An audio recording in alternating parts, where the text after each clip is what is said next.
De retour dans Visual Studio, le projet a été ouvert. Je m'en vais dans Modification Git. Je clique sur Créer un dépôt Git. La fenêtre ici propose d'abord de créer le nouveau dépôt distant dans GitHub ou Azure DevOps. Dans notre cas, ce sera Azure DevOps. Les paramètres du dépôt local sont dans la section supérieure et les paramètres du dépôt distant dans la section inférieure. Connectez-vous au bon compte. Je clique sur la liste déroulante. Et si vous ne voyez pas votre compte de collège, cliquez sur Microsoft, compte professionnel, scolaire ou personnel et entrez vos crédits. Organisation, je vais choisir l'organisation dans laquelle j'ai créé le projet tantôt. Le projet, je clique, je choisis Gestion des stages démo. Lorsque j'ai créé mon projet, un dépôt a été créé sous le même nom que mon projet.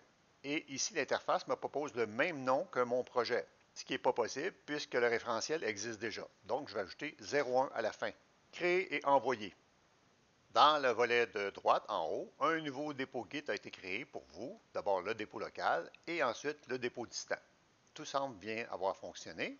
Je retourne maintenant dans Azure DevOps. Je vais faire un refresh. Je vais cliquer sur la liste des repositories. J'ai ici mon dépôt 01. Comme je disais tantôt, celui-là a été créé par défaut, donc on ne pouvait pas l'utiliser, mais il est possible de le supprimer. Je vais aller dans Gestion des stages démo 01 et tous mes fichiers s'y trouvent correctement. Je peux faire maintenant un essai. Je vais retourner dans l'explorateur de solutions. Je vais aller du côté client. Je vais aller dans Pages. Je vais aller dans Counter. Je vais simplement ajouter un Enter à la fin. Ctrl+S. Un crochet rouge est apparu à gauche du nom du fichier pour indiquer qu'il y a une modification en attente.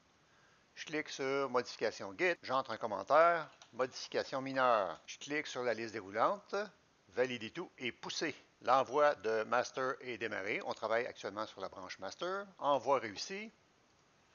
Je retourne dans Azure DevOps. Je vais aller dans les commits. Modification mineure est ici.